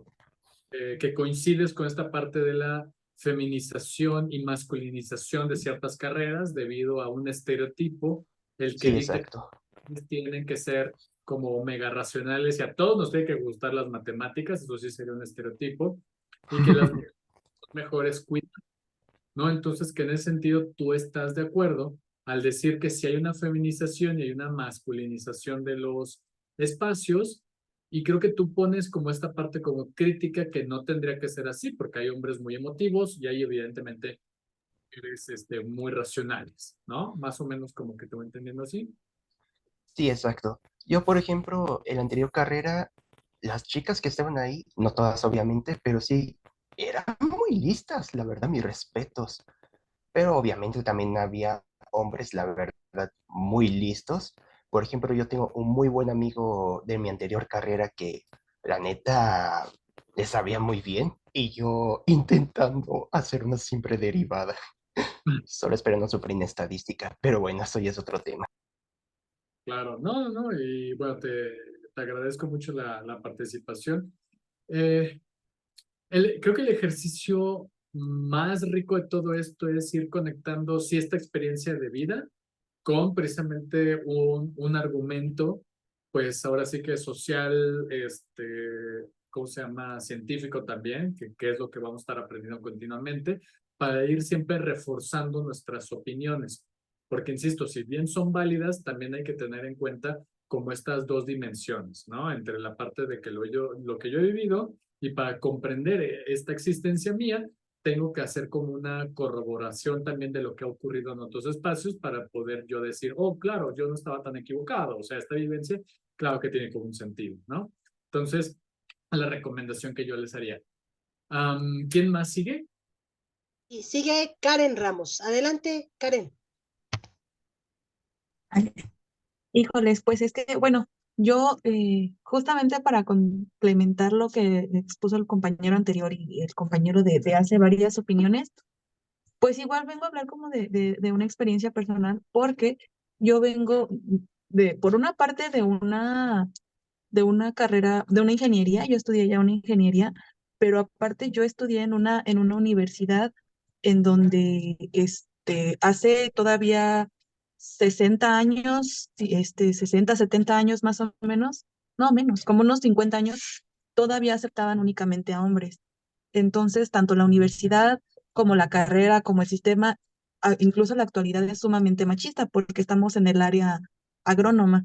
Entonces, incluso dentro de la universidad uno llega y se empiezan a ver como que las carreras que son de hombres y las carreras que son de mujeres, a pesar de que la mayoría son ingenierías, pues están las ingenierías de hombres que vienen siendo ya la de mecánica, mecatrónica, irrigación, las que tienen que ver con el campo en sí, y las carreras de mujeres que ya vienen siendo una es la que yo estudié, que es ingeniería en alimentos, y las de economía. E incluso los hombres que pertenecen a estas carreras, pues ya los empiezan a delimitar como de que no, pues es que las carreras de los gays, ¿no? O de los putos, así dicen en la misma escuela. Entonces, a pesar de todo, pues ya uno sale, pero a lo que yo voy es que a pesar de haber estudiado bajo este sistema machista, viene también la parte laboral, en donde pues yo que ya he trabajado en ranchos, en invernaderos y en el área agro, y mis compañeras que yo he tenido, ingenieras también, pues vienen los trabajadores, los colaboradores y principalmente en los invernaderos, que es en donde más me pasó, de que como una mujer me va a venir a mandar a mí. O sea, no importa todo lo que tú ya estudiaste, todo lo que ya, los conocimientos que ya traes de la universidad, prácticas, e incluso que muchas de nosotras mantenemos un perfil o una experiencia más limpia o más, que nos costó esforzarnos más que los compañeros, pues da lo mismo, porque al momento de que tú ya te enfrentas al mundo laboral, aunque ya estudiaste y todo, pues vienen los compañeros trabajadores a decirte que cómo me vas a venir a mandar tú que eres mujer. Entonces, pues sí implica una parte del estudio de que las carreras vienen de hombres y mujeres, pero pues ya después, ¿qué sigue? ¿Cómo demuestro de que sí, yo ya logré sobresalir en mi carrera de hombre, pero pues, ¿cómo me desempeño laboralmente? Claro. Estaba pensando un poquito en estas películas que vamos a ver más adelante. Creo que ya van a llegar a ese segmento de la primera unidad que tiene que ver con las sufragistas. Después tiene que ver con la en español lo llamaron La Voz de la Igualdad, pero es ay, tiene un nombre.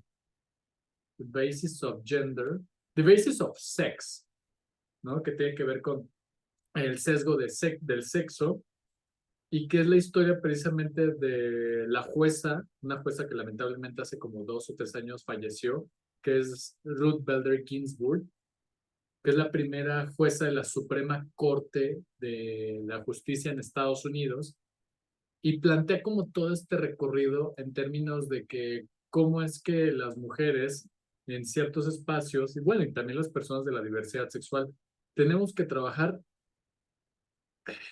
3 veces más duro para tener credibilidad que simplemente un varón blanco cis heterosexual, ¿no?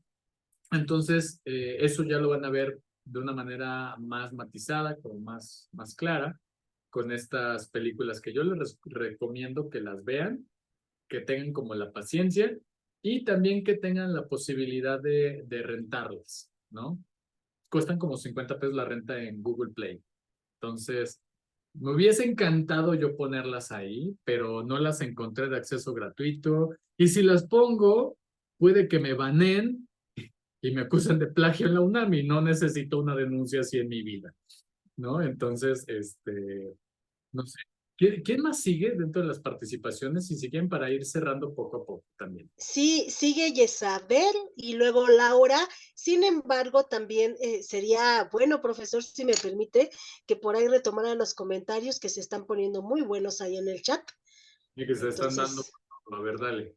está bueno. No sé si usted los quiera retomar o primero darle la participación, porque ahorita ya se están sumando más manitas. Está primero Yesabel, Laura, Araday y Leslie. ¿Cómo Ok. ven? Que participen. Ok, Yesabel, por favor, adelante.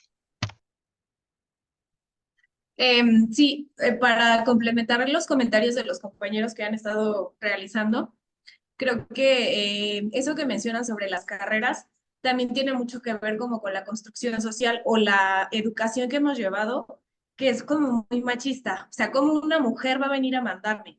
¿Cómo una mujer va a saber más que yo? ¿Cómo va a tener un cargo más alto al que yo tengo? Entonces, creo que en esa parte tienen, bueno, tiene mucho que ver lo que mencionábamos desde la clase anterior, ¿no? De el machismo que se viene, o más bien el machismo que nos tiene como educación. Claro, claro, claro. Oigan, quiero felicitarles al menos del grupo 8. Son 42 personas y 39 personas se entregaron. Está buenísimo. Felicidades. No sé si todos o todes estén de ese equipo, de ese grupo, pero quiero felicitarles eso. Entonces sí funciona el, ¿cómo se llama? Sí funciona el método de trabajo por parejitas o por grupitos. Ya, solamente quería decir eso. ¿Quién más sigue? ¿Quetzabel? Ok, sigue Laura. Laura.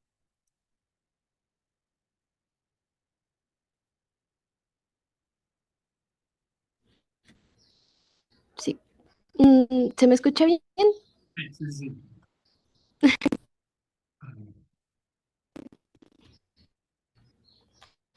Bueno, no escuché bien, pero pues, quería agregar que realmente retomando que pues los son cerrados como que no No, Laura, un momentito. Se te corta demasiado. también Sí.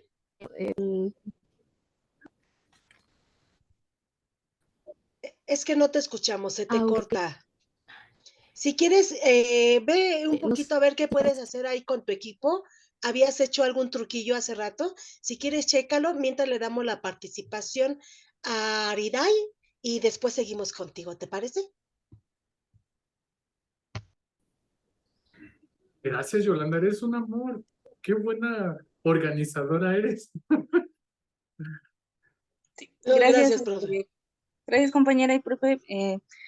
Pues hasta ahorita me ha parecido muy interesante y como bien mencionaba usted, he conectado con algunas de las ideas de los compañeros y compañeras, porque de igual manera, pues yo a nivel bachillerato estudié la carrera técnica de laboratorista clínico, pero en ese bachillerato pues también estaba la otra carrera, era algo de cómputo, no recuerdo bien el nombre, la verdad, y tuve varios compañeros que ya casi al final de la carrera, pues estaban en cómputo y se decidieron cambiar a laboratorista, ¿no?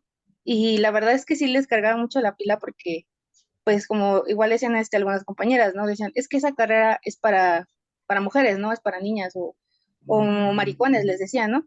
Y realmente, pues, yo pensaba que no era así, aunque en el grupo en el que estaba, pues sí había quienes tenían preferencia, bueno, pues eran gays, y así, pero pues no los veíamos, pues mal. Al fin y al cabo, pues era una carrera, ¿no?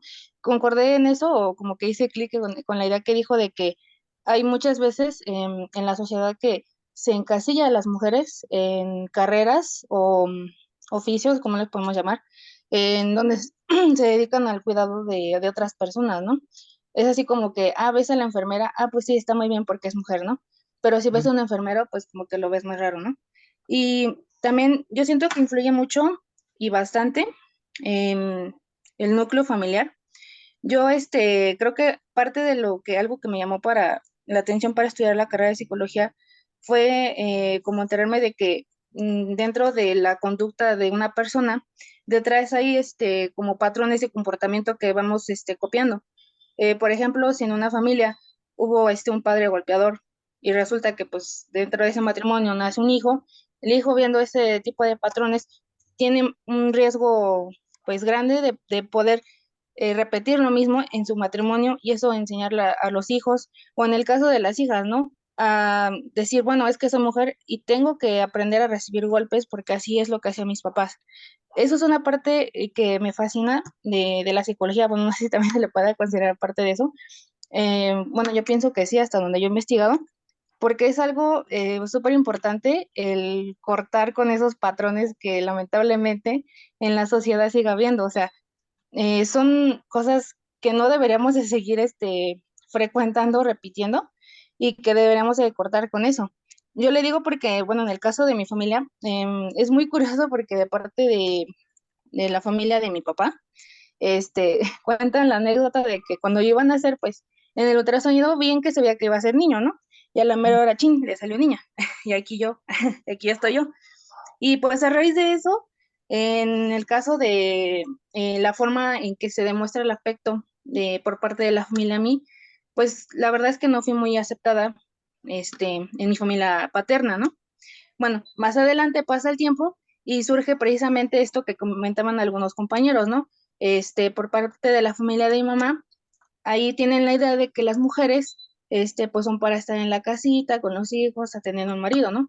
No digo que esto sea malo, al contrario, es como lo comentaba, creo que la vez pasada, es hacer equipo, ¿no? Es un complemento, un hombre y una mujer. Pero a lo que voy es que cuando empecé a estudiar ahorita de nuevo, ahorita, la carrera, la abuelita, ¿no? Ay, pero ¿cómo vas a estar estudiando? Debes de casarte, conseguir un marido, ¿no? Y esa es como que la idea muy, popular en el país, lamentablemente. No sé, tal vez algunos de los que están aquí se han enfrentado a eso, ¿no? Y a pesar de todo eso, pues, vuelvo a lo mismo. Es, romper con esos patrones que no son buenos seguir repitiendo. Y sería bueno que hubiera más espacios así como estos accesibles para ¿cómo decirlo?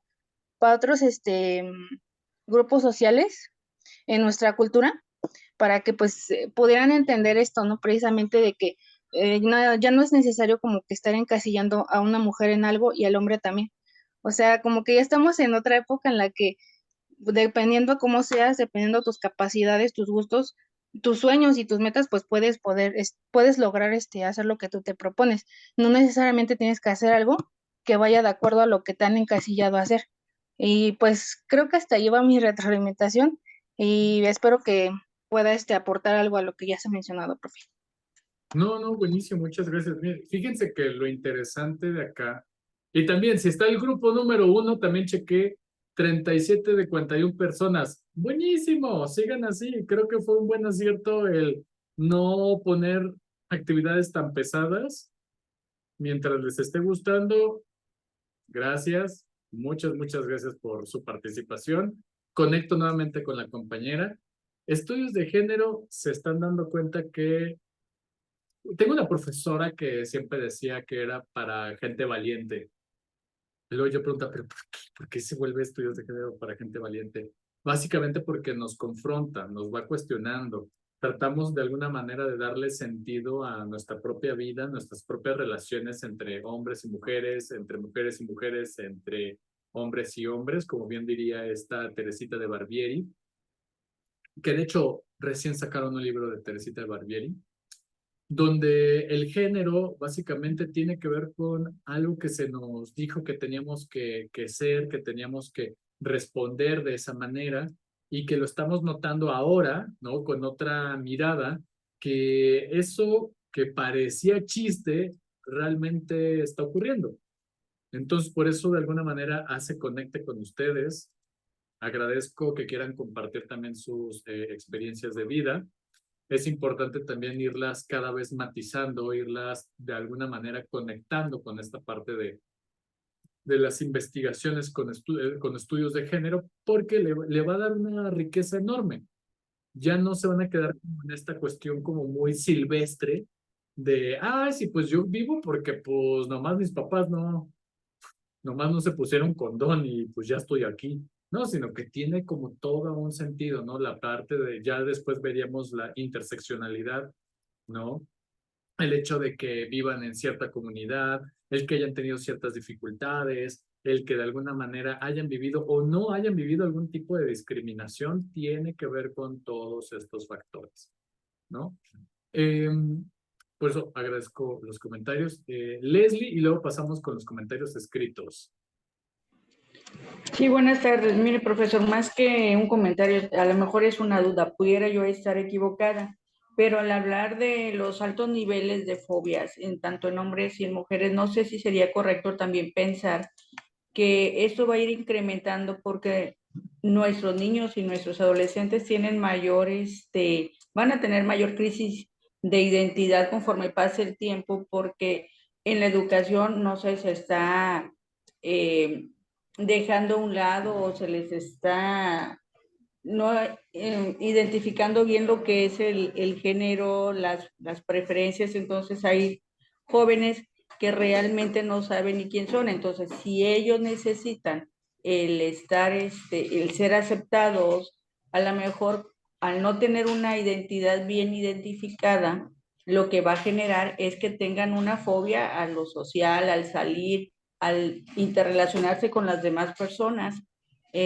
No sé si tengo esa idea correcta o a lo mejor me estoy equivocando, que eso va a generar mayor problema a través de la presencia o del alto índice de fobias en el futuro. Ok. Aquí valdría la pena que nos pusiéramos a analizar incluso, porque a mí me suena, primero que nada, es una duda muy importante, es una duda genuina, y creo que conecta demasiado con los libros de texto gratuito, donde se incluye precisamente educación sexual, evidentemente contemplando las consideraciones con respecto a identidades de género y orientaciones sexuales, ¿no? Primer punto, hay que entender que la mirada que estamos teniendo desde que opinamos sobre las infancias es una mirada no androcéntrica, además de adultocéntrica. Es decir, yo lo estoy pensando desde mi propia concepción de lo que debe de ser. Y muchas veces tiene esta idea de la educación estructural. Es decir, que hay una serie de pilares necesarios, fundamentales, para que una persona comprenda incluso quién es ella, él o ella. Cosa que se vuelve bastante cuestionable, dado que la mirada está centrada solamente en cómo el adulto mira la realidad y no cómo las juventudes necesitan resolver una serie de inquietudes. Para eso, estudios con infancias trans han llevado a cabo estudios longitudinales. ¿Qué es un estudio longitudinal? Aquel estudio que va logrando una serie de mediciones a través del tiempo para que salga de la intuición o de el yo opino qué. Entonces, se estudiaron a estas infancias, básicamente como hay estudios que van oscilando entre 20, entre 50, ¿no? Aquellas que han cuestionado su género, es decir, aquello que se les asignó al nacer en términos de masculino o femenino. Y entonces dieron cuenta que no es que estén confundidos. El tema es de que tiene una propiedad muy característica en términos de consistencia, persistencia y permanencia.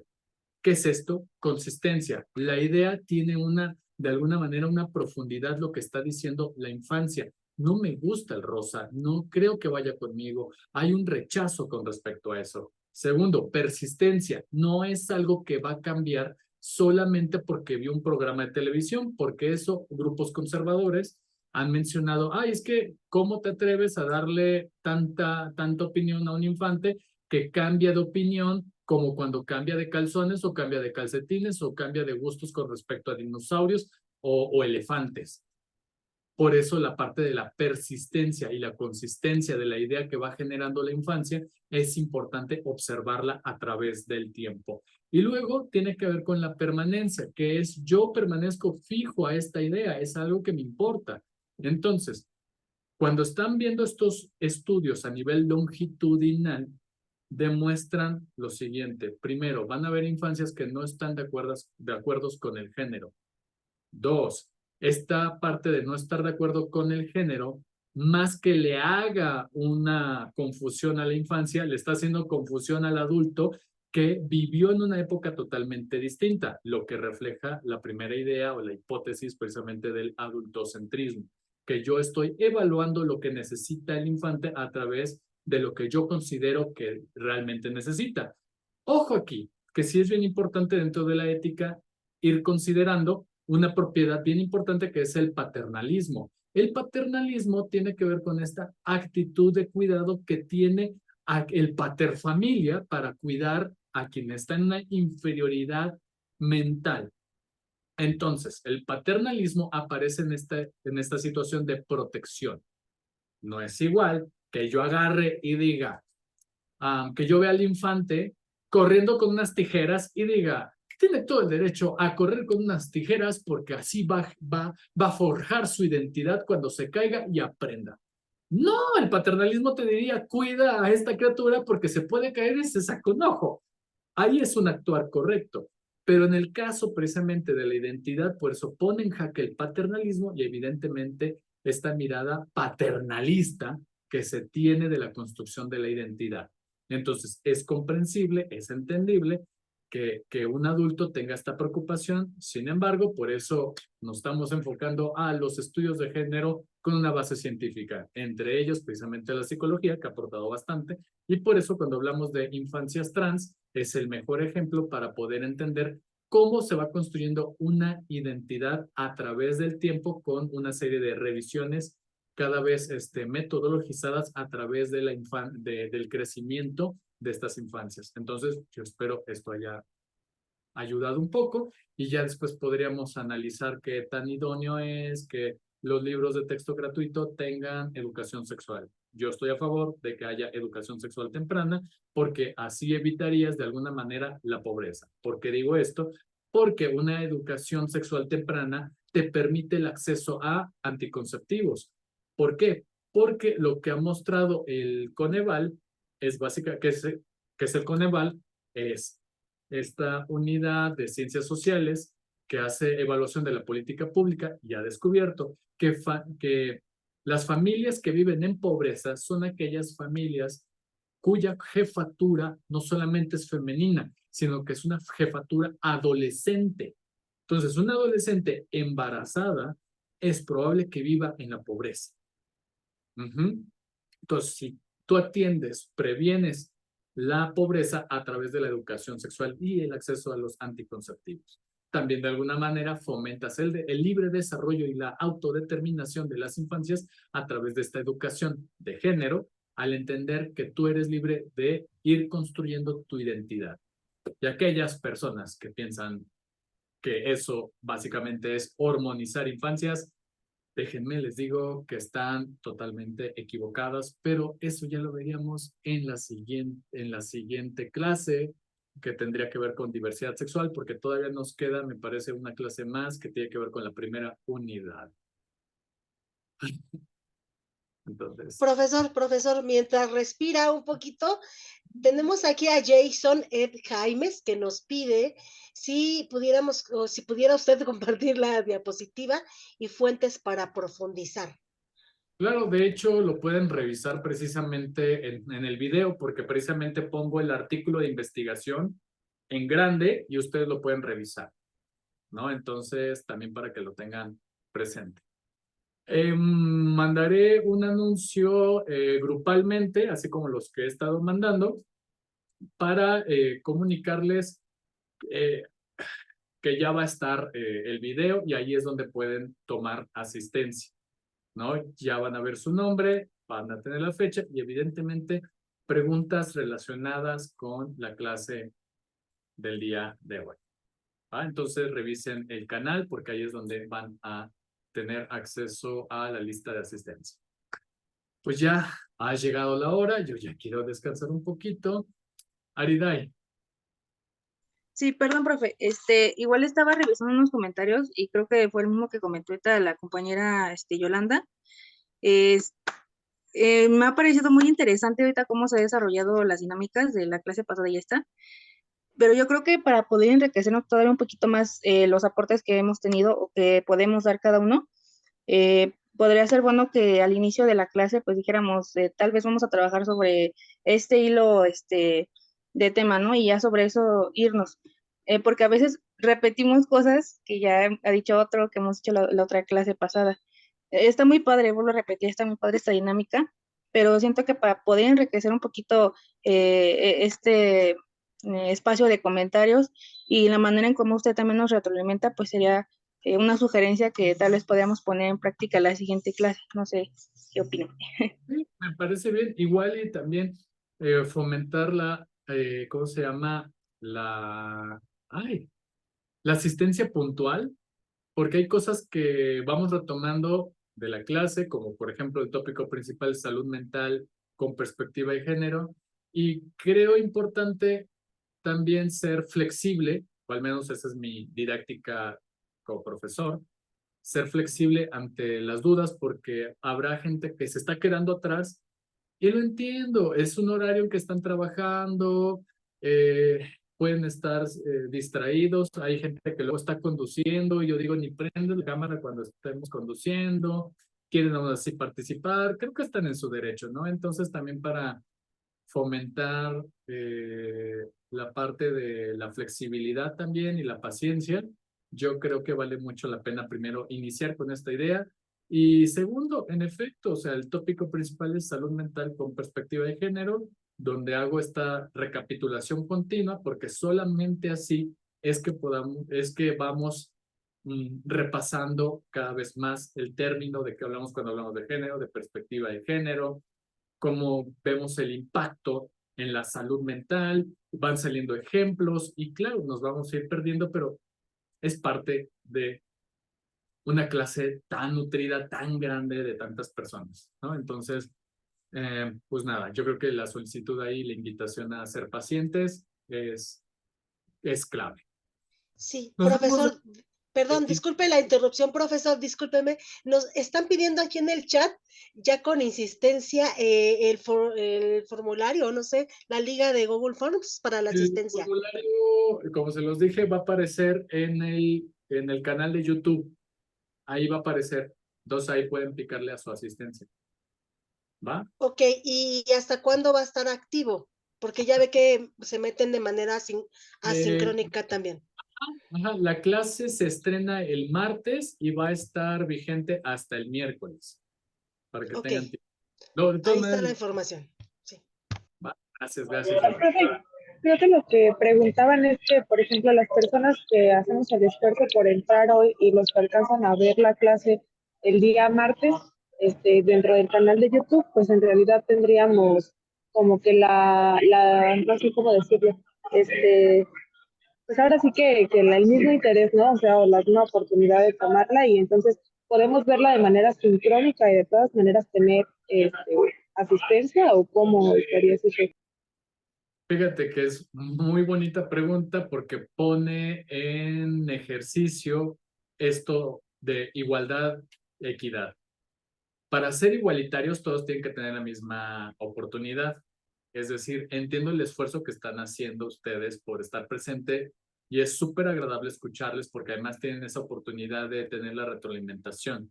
Sin embargo, también hay que entender que hay otras personas que están en desventaja porque tienen otra ocupación, algo que interrumpe ahí. Entonces, para equilibrar, van a tener la misma, digamos, cantidad de porcentaje de participación, pero evidentemente hay anuncios, hay dudas que evidentemente aclaran acá conmigo que lamentablemente otras personas que lo van a ver asincrónicamente no lo van a tener. Entonces, digamos que ahí se vuelve como una algo cualitativamente distinto. Y de igual manera, va a haber un momento en que tal vez no puedan conectarse y puedan utilizar este recurso de faltar a lo presencial sabiendo que van a poder presentarlo, van a poderlo ver de forma sincrónica. Entonces es un ejercicio para que también interioricemos esta metodología de lo que es la equidad para llegar a la igualdad, ¿no? Entonces el martes usted sube el video y ahí sube la lista de asistencia Ajá, ahí va a estar en el canal de YouTube. y así para las sucesivas también. Ajá, así. Leslie, Y ahora es sí que había que, mencionado como que iba a quitar puntos si no asistíamos presencialmente, entonces ya no supe. perdón, amenaza, no. Ya después, o sea, si yo quiero ser coherente con esto que yo enseño, lamento haber utilizado mi paternalismo en una forma exagerada para cuidar la asistencia, cuando lo que debo de cuidar es más bien a ustedes, no la asistencia. Maestro, con su comentario de los equipos, de los trabajos en equipo, no sé por qué viene calificaciones en nuestra